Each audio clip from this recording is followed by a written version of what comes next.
ඔයා දැනගෙන හිටියද වාට ඕනෙම වීඩියෝ එකක් මෙන්න මේ ඇප් එකට දාලා දවසකට රුපියල් 40,000 ගානේ මාසෙකට ලක්ෂ 12ක් විතර හොයන්න පුළුවන් කියලා. ඔව් ඒ කියන්නේ අවුරුද්දකට කීයද? කෝටි 1.5ක් විතර. ඉතින් මෙහෙම කිව්වම කතාව පොඩ්ඩක් බොරු වගේ නේද? නෑ. හැබැයි අහගෙන ඉන්න අන්තිමට මම කියන්නම් මොකද්ද ඇප් එක කියලා. ඉතින් දැන් මෙතන ඔයාලා කරන් තියෙන බොහොම පොඩි වැඩක්. ඔයා සෝෂල් මීඩියා වල පල්ලෙහාට යද්දි දකින්න වීඩියෝස් තියෙනවා නේද? ඒ කියන්නේ විහිළු වීඩියෝස්, සතුන්ගේ වීඩියෝස්, ඔය වගේ වීඩියෝස්. ඔයාලට තියෙන මේ වීඩියෝස් අරගෙන මෙන්න මේ ඇප් එකට දාන්න විතරයි. ඉතින් ඔයාලට රුපියලක්වත් මෙතනදී මේ ඇප් එකට දාන්න නෑ, ඉන්වෙස්ට් කරන්න නෑ. ඔයාලට තියෙන්නේ මේ ඇප් එකෙන් සල්ලි එන්න විතරයි. ඔයා මේ විදිහට වීඩියෝස් දැම්මට පස්සේ views වලට මේ ඇප් එකෙන් මුදල් ගෙවනවා. නිකම් මුදලක් නෙමෙයි, හොඳ මුදලක් ගෙවනවා. ඉතින් මේ ඇප් එක ඔයාලා ගොඩක් කල් දැනගෙන හිටියා. හැබැයි ඔයාලා මේකෙන් කියාක්වත් හෙව්වේ නෑ, වැඩක් ගත්තේ නෑ. ඉතින් දැන් මොකද්ද මේ ඇප් එක? ඒ වගේම මේ වැඩේ ඇත්තද? ඔයාලට දැන් බොරු කියලාත් හිතෙනවා ඇති. ඇත්තද මේ වැඩේ? ඔව් අපි හැම වෙලේම proof එක වැඩ කරන්නේ. ගිහිල්ලා බලන්න මෙන්න මේ වීඩියෝ එක.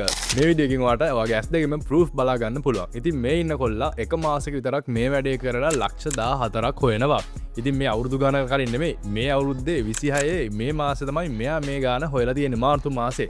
ඉතින් ඔයාලට proof බලා ගන්න පුළුවන්. මේ ඇප් එක මොකක්ද කියලා බලා ගන්න පුළුවන්. ඔයා මේ වැඩේ කරන්නේ කොහොමද? මෙයා මේ වැඩේ කරේ කොහොමද වගේ හැම දෙයක්ම මේ වීඩියෝ එකේ බලා ගන්න පුළුවන්. ඉතින් TikTok bio එකේ තියෙන YouTube link එක ගිහිල්ලා බලන්න. විනාඩි 10ක විතර වීඩියෝ එකක් තියෙන ගිහිල්ලා බලන්න. ඉතින් මම මෙච්චරම මේ කට කරනකම් කියන්නේ මේකෙන් ඇත්තම ගානක් හොයන්න පුළුවන් හින්දා ඉතින් කීයක් හරි හොයාගන්න ගිහිල්ලා වැඩේ පටන් ගන්න.